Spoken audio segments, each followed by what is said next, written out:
تو ابھی انشاءاللہ میں بیان کے لیے ہمارے جامعۃ المدینہ کے سینئر درجہ رابعہ سے دعوت دیتا ہوں محمد منیب امجد کو کہ وہ آئیں اور آ کر اپنی علم کی روشنی میں ہمارے دلوں کو منور فرمائے، اور ان کے آنے سے پہلے نعرہ پیش کیجئے، نعرہ رسالت، نعرہ رسالت، نعرہ تحقیق۔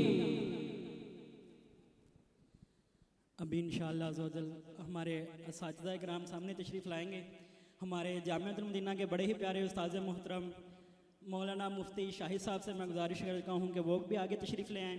اس کے علاوہ حضرت علامہ مولانا محمد علی اکبر صاحب سے بھی ملتمس ہوں کہ وہ بھی تشریف لے آئیں آگے، اور مولانا غلام مرتضی صاحب سے بھی ملتمس ہوں کہ وہ آگے تشریف لے آئیں۔ الحمد للہ الذی ابدع الافلاک والاوطین والصلاة والسلام علی من کان نبیا وآدم بین الماء والطین وعلی آلہ واصحابہ اجمعین، اما بعد فاعوذ باللہ من الشیطان الرجیم، بسم اللہ الرحمن الرحیم۔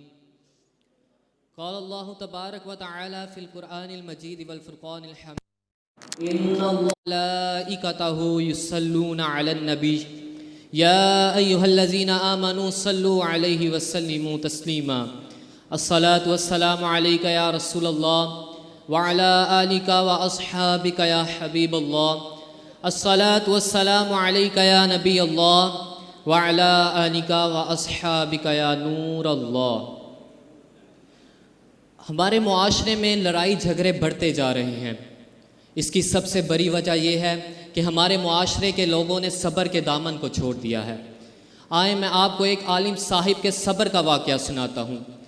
ایک علمی گھرانے کے چشم و چراغ، زہد و تقویٰ کے پیکر، اپنے زمانہ میں ممتاز اور کئی علوم پر دسترس رکھنے والے ایک عالم دین کا یہ معمول ہوا کرتا تھا کہ جب بھی کوئی مشکل پیش آتی تو مزارات اولیاء پر حاضر ہو جاتے اور صاحب مزار کے وسیلہ سے دعا کرتے، اپنی دلی مراد پا لیتے۔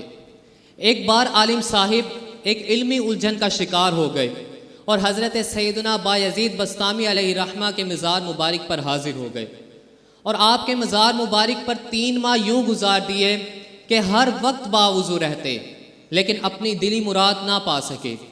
شاید قدرت کو یہی منظور تھا کہ اس دفعہ مانوی جواب کی بجائے مشاہدے اور تجربے سے آپ کو آپ کا جواب حاصل ہو۔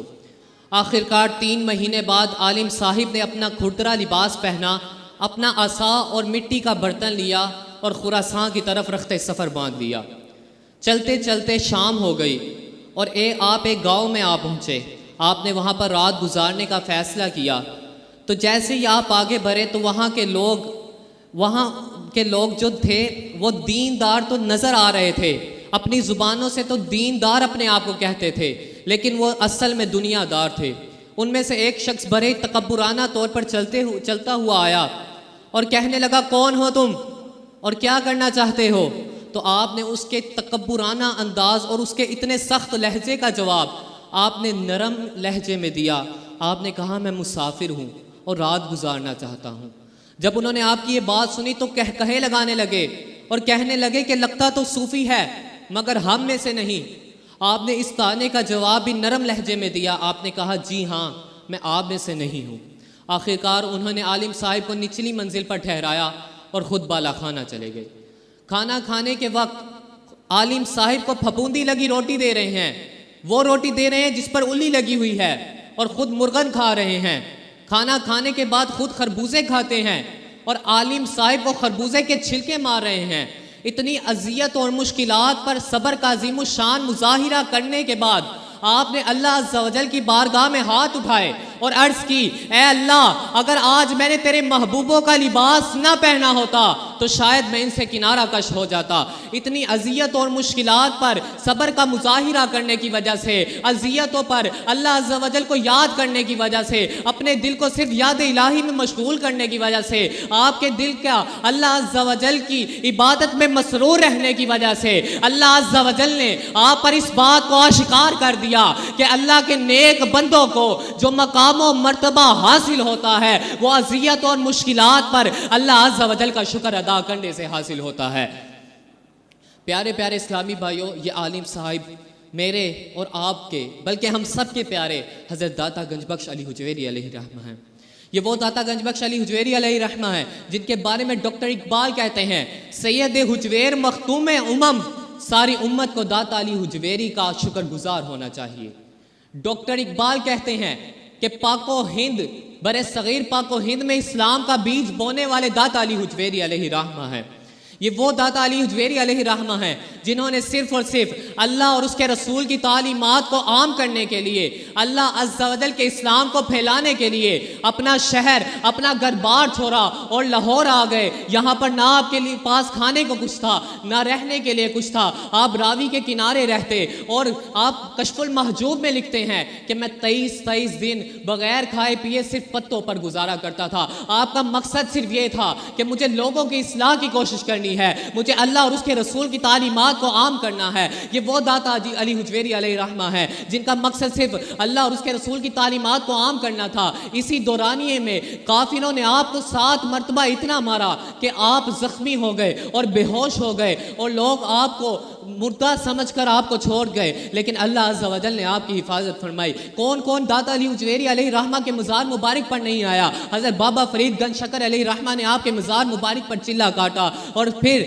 حضرت سلطان الہند حضرت معین الدین چشتی اجمیری علیہ رحمہ نے آپ کے مزار مبارک پر چلہ کاٹا اور 40 دن یوں گزار دیے کہ ہر وقت اللہ عز و جل کی یاد میں مشغول رہتے. اور 40 دن کے بعد آپ کیا فرما رہے ہیں؟ سلطان ہند حضرت معین الدین چشتی اجمیری علیہ رحمہ فرماتے ہیں کہ گنج بخش فیض عالم مظہر نور خدا، نا کی سارا پیر کامل کاملہ را رہنما. کہ ناقصوں کے لیے تو آپ پیر کامل ہیں لیکن کاملوں کے بھی رہنما ہیں. پھر شاعر اپنا قلم اٹھاتا ہے اور کیا لکھتا ہے کہ انوار کا در ہے روزہ تیرا، ہو نظر کرم یا داتا پیا، کر دیجئے روشن سینہ میرا. ہو نظر کرم یا داتا پیا، منہ مانگی مرادیں چاہو اگر، آؤ آؤ حجویر نگر، اللہ کے ولی کا در ہے کھلا. ہو نظر کرم یا داتا پیا. آپ کے مزار مبارک پر آج اتنے امیر لوگ ہیں جو دھکے کھا رہے ہیں. جو بھی شخص جاتا ہے اپنی دلی مراد لے کر جاتا ہے اور اس کو پا لیتا ہے. شاعر کیا لکھتا ہے؟ یہ سرکار کا در ہے، در شاہ تو نہیں، جو مانگ لیا سو مانگ لیا اور بھی کچھ مانگ. جو کہتے ہیں کہ کرم ان کا ہے محدود، ان لوگوں کی باتوں پہ نہ جا، اور بھی کچھ مانگ. دے سکتے ہیں کیا کہ وہ کچھ دے نہیں سکتے؟ بحث نہ کر ہوش میں آ اور بھی کچھ مانگ. چولی ہی میری تنگ تھی کیا مانگتا میں ان سے، وہ تو کہتے رہے مانگ ذرا اور بھی کچھ مانگ. اب یہاں پر حضرت داتا علی حجویری کا صبر کا واقعہ مکمل ہوا چاہتا ہے. وقت مختصر تھا تو میں اپنے بیان کو یہیں پر مکمل کروں گا. اللہ عز و جل سے دعا ہے کہ ہمارے دلوں میں اولیاء اللہ کی محبت کو مزید پیدا فرمائے، ہمیں ان کی بارگاہ میں حاضر ہونے کی سعادت حاصل کرے. اللہ عز و جل سے دعا ہے کہ وہ ہم سب کو اولیاء اللہ کی محبت سے نوازے. آمین بجاہ نبی الامین صلی اللہ. ماشاءاللہ سبحان اللہ. یہ تھے درجہ رابعہ کے طالب علم محمد منیب امجد کہ جو کہ بہت خوبصورت آواز کے ساتھ اپنی حاضری مکمل فرما رہے تھے.